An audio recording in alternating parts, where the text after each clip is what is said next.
Assalamu alaikum. Welcome to this lecture series on database systems. इस lecture में हम बात करेंगे कि MySQL वर्कबेंच पे डेटाबेस को किस तरह से क्रिएट किया जाता है।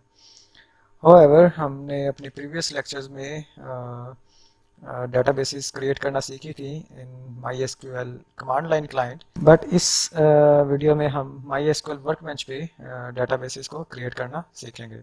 So let's start. सो इसमें फर्स्ट डेटाबेस जो हम यूज़ करने वाले हैं, सैम्पल डेटाबेस इज़ स्टोर, जिसमें हमारे पास प्रोडक्ट्स टेबल है, जिसमें product ID, name of the product, quantity in stock and unit price. Second table इसमें होगा शिपर्स का, जिसमें shipper ID and name of the shipper, दो कॉलम्स होंगे। एंड देन कस्टमर्स टेबल है, जिसमें customer ID, first name, last name, birth date, phone, address, city, state and points of the customers की information होगी। Fourth table है जिसमें order statuses हैं और order status ID and name होगा। And fifth table इसमें हम क्रिएट करेंगे ऑर्डर आइटम्स का, जिसमें ऑर्डर आईडी होगी, प्रोडक्ट आईडी होगी, quantity and unit price. And last table जो इसमें हम क्रिएट करेंगे वो है ऑर्डर्स, जिसमें ऑर्डर आईडी है, कस्टमर आईडी है, ऑर्डर डेट है, स्टेटस ऑफ द ऑर्डर है and comments, ship date and shipper ID. So ये है हमारी डेटाबेस जो कि हम स्टोर के लिए क्रिएट करेंगे। इसके बाद सेकंड डेटाबेस हमारे पास है HR, which is related to human resource, और इसमें फर्स्ट टेबल हमारे पास है ऑफिस का, जिसमें हमारे पास इंफॉर्मेशन है office ID, address and city. And then second table हमारे पास है एम्प्लॉयज़, जिसमें employee ID, first name, last name, job title, salary, reports to and office ID are the columns of this employees table. And third database जो हम इसमें create करने वाले हैं वो हमारे पास है इन्वेंट्री की, जिसमें हमारे पास सिर्फ एक ही टेबल है विच इज़ प्रोडक्ट्स, और इसमें हमारे पास इंफॉर्मेशन होगी product ID, name, quantity in stock and unit price. And fourth database, simple database, जो हम इस लेक्चर में क्रिएट करेंगे और जिसको हम फ्यूचर लेक्चर्स में यूज़ करेंगे, दैट इज़ इनवॉइसिंग, जिसमें हमारे पास 4 डिफरेंट कॉलम्स टेबल्स हैं, और जिसमें फर्स्ट टेबल आपके पास है क्लाइंट्स, जिसमें क्लाइंट इन्फॉर्मेशन है, और उसमें हमारे पास कॉलम है client ID, name of the client, address, city, state and phone. And second table payment method है, जिसमें पेमेंट मेथड आईडी है and name of the payment method. And third table जिसमें आपके पास invoice ID, number, client ID, invoice total, payment total, invoice date, due date and payment date, different columns हैं। Similarly आपके पास fourth table invoicing database में है payments का, जिसमें payment ID, client ID, invoice ID, date, amount and payment method, इसके different fields हैं या कॉलम्स हैं। सो इसको वर्कबेंच में क्रिएट कैसे करना है? सो उसके लिए हम ओपन करते हैं MySQL workbench. So just click on Windows button and MySQL workbench, यहाँ पे क्लिक करेंगे और तो MySQL वर्कबेंच आपके सामने ओपन हो गया है। सो यहाँ से हम डेटाबेस के साथ कनेक्शन इस्टेब्लिश करेंगे। सो इसके लिए हम डेटाबेस पे क्लिक करेंगे और यहाँ से कनेक्ट टू डेटाबेस, और किस यूज़र के थ्रू हम इस डेटाबेस के साथ कनेक्टिविटी करने वाले हैं, so that is root user.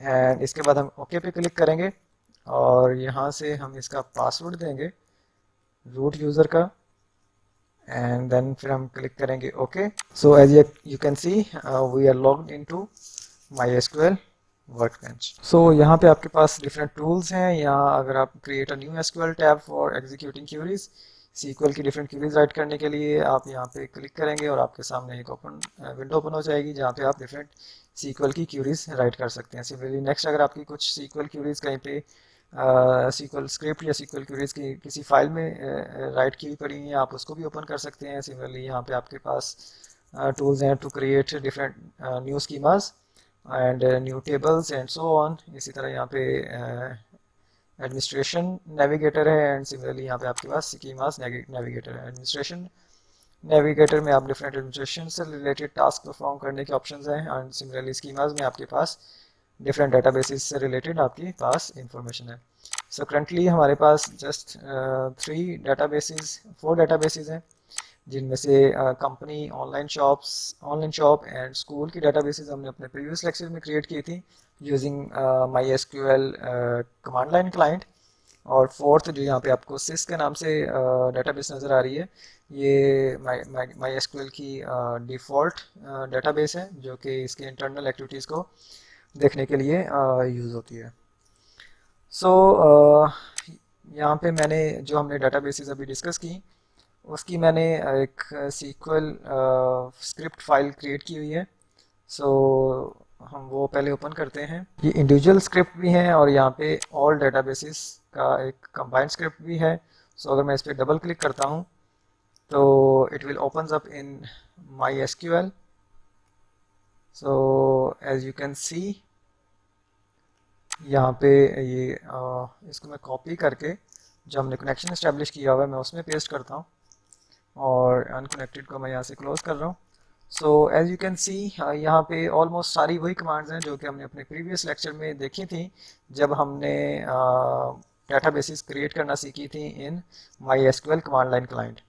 सो यहाँ पे सिंपली पहले क्या हो रहा है, अगर ये डेटाबेस एग्जिस्ट करती है MySQL इन्वॉइसिंग के नाम से तो इसको ड्रॉप कर दो एंड फिर इसको न्यू को क्रिएट करें और इसको क्रिएट करके इसके बाद इसको यूज़ करें और इसके अंदर ये टेबल क्रिएट करें जिसमें पेमेंट मेथड है और इसमें यहाँ पे पेमेंट मेथड के डिफरेंट कॉलम्स हैं। पेमेंट मेथड आईडी है एंड नेम है, इसके बाद उसकी कुछ डाटा रोज इंसर्ट की हुई हैं एंड सिमिलरली फिर उसके बाद क्लाइंट्स टेबल है और क्लाइंट टेबल के यहाँ पे आपके पास कुछ कॉलम्स हैं और उनके कुछ कंस्ट्रेंट्स हैं और उनकी डेटा टाइप्स हैं और फिर यहाँ पे उनकी डाटा रोज इंसर्ट की गई हैं। सिमिलरली फिर इनवॉइसेस टेबल और उसके बाद पेमेंट्स का टेबल है एंड देन फिर यहाँ पे दूसरी डेटाबेस है SQL स्टोर। अगर वो एग्जिस्ट ऑलरेडी करती है तो इसको ड्रॉप करो, डिलीट कर दें मतलब उसको, एंड फिर उसके बाद इसको क्रिएट करें और फिर इसको यूज़ करके इसके टेबल्स क्रिएट करें एंड सो ऑन। सो ये SQL स्क्रिप्ट फाइल आपके साथ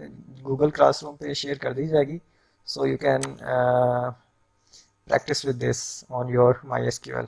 सो यहाँ पे एग्जीक्यूट करने के लिए आपको एक थंडर साइन नज़र आ रहा है, यहाँ पे थंडर साइन विद 1 है, मीन्स के जो कर्सर के साथ जो होगी नीचे जो क्यूरी होगी वो एग्जीक्यूट होगी और इससे जो आपने क्यूरीज सेलेक्ट की होंगी वो एग्जीक्यूट होंगी। अगर आपने कोई सेलेक्ट नहीं की हुई तो फिर पूरी की पूरी आपके जितना भी स्क्रिप्ट के अंदर जितनी भी क्यूरीज हैं वो सारी की सारी एग्जीक्यूट हो जाएंगी।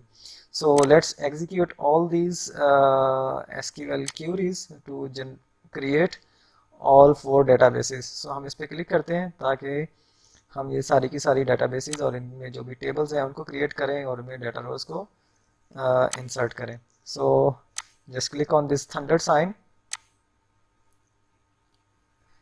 So as you can see this is currently working और यहाँ नीचे आउटपुट विंडो में आपको उन क्यूरीज के रिस्पॉन्सेस नज़र आ रहे हैं। तो ये ऑल क्यूरीज सक्सेसफुली एग्जीक्यूट हो गई हैं। सो अब अगर आप यहाँ स्कीमास नेविगेटर में जाके ये रिफ्रेश बटन पे क्लिक करेंगे तो यू कैन सी आपकी वो चारों SQL डेटाबेसेस क्रिएट हो गई हैं, SQL store, SQL invoicing, SQL inventory and SQL HR। सो अगर हम SQL स्टोर पे क्लिक करते हैं तो यहाँ पे यू कैन सी आपके इसमें डिफरेंट टेबल्स हैं, इसमें कस्टमर्स टेबल है, कस्टमर टेबल्स में उसके कॉलम्स हैं, customer ID, first name, last name, birth date, phone address, city and so on. और इसी तरह इसके बाद ऑर्डर आइटम्स नोट्स का टेबल है, फिर ऑर्डर आइटम्स हैं एंड देन ऑर्डर स्टेटसेस का टेबल है और orders and so on. So यहाँ से सपोज हम ओपन करते हैं, यहाँ पे आपको कस्टमर्स पे अगर आप क्लिक करें तो यहाँ पे आपके पास 3 साइंस नज़र आ रहे हैं। फर्स्ट वन आई, देन उसकी सेटिंग्स जो कि इसके साथ है टेबल्स विद थंडर साइन। अगर हम इस पर क्लिक करेंगे तो यू कैन सी ये क्यूरी एग्जीक्यूट हुई जस्ट इसको क्लिक करने से और ये वही क्यूरी है जिस तरह हम सपोज के MySQL कमांड लाइन क्लाइंट में हम यूज़ करते हैं और इससे आपके सामने भी इसी तरह की ही टेबल की रोज डिस्प्ले होती हैं। सो वही क्यूरी एग्जीक्यूट हुई। इसमें क्या हुआ, SQL स्टोर डेटाबेस में से कौन सा टेबल हमने ओपन किया, कस्टमर्स, और इस कस्टमर्स टेबल की हमने सारी की सारी डाटा रोज डिस्प्ले की against all the fields of the customer table.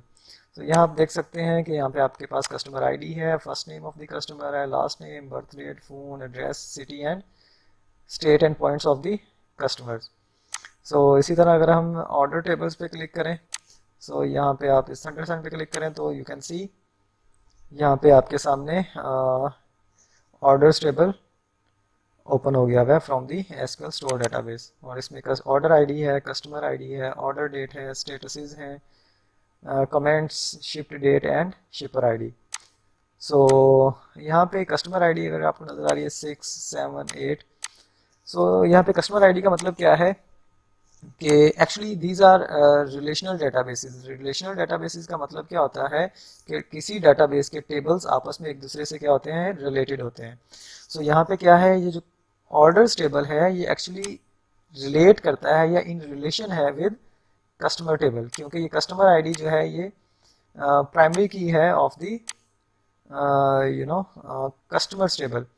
सो अगर हम कस्टमर्स टेबल्स में देखें तो यहाँ पे आपके पास ये कस्टमर नेम है और यहाँ पे कुछ आपके कस्टमर आईडीज़ हैं, ठीक है। Customer ID 1, 2, 3, 4, 5, 6। और इस तरह ऑर्डर्स में देखें तो अगर ऑर्डर आईडी पे क्लिक करें तो यहाँ पे आपके पास ऑर्डर 1 जो है वो प्लेस किया है किसने, कस्टमर आईडी 10 ने। अब कस्टमर आईडी 10 कौन है, इसकी इन्फॉर्मेशन हमें कहाँ से मिलेगी, वो एक्चुअली हमें मिलेगी कस्टमर्स टेबल में से। सो यहाँ अगर हम जाएँ 10 पे, कस्टमर आईडी 10 पे, तो ये हमें पता चल रहा है कि ये कौन सा कस्टमर है, इसका फर्स्ट नेम क्या है, लास्ट नेम क्या है, इसकी बर्थ डेट क्या है एंड सो ऑन।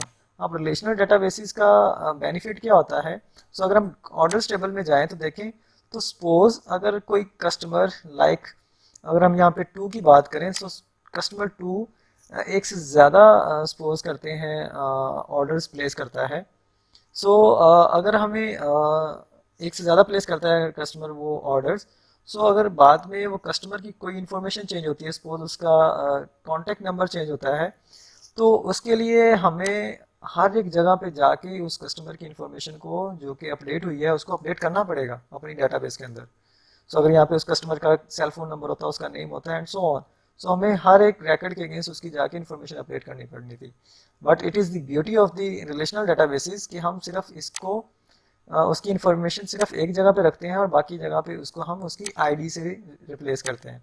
अब अगर हमें किसी कस्टमर की कोई इन्फॉर्मेशन अपडेट करनी पड़ रही है तो हम सिर्फ उसको एक जगह पे अपडेट करेंगे एंड वो अपडेट आपको पूरी रिलेशनल डेटाबेस के अंदर हर टेबल के अंदर नजर आएगी। सो ये तो था कि रिलेशनल डेटाबेसेस क्या है, और यहाँ से हमने इसको एक्सप्लोर करके देखा एसक्यूएल स्टोर डेटाबेस को। Now it's your assignment to explore SQL invoicing database, SQL inventory and human resource databases। So यहाँ पे अगर मैं यहाँ पे कोई एक क्यूरी जो कि हम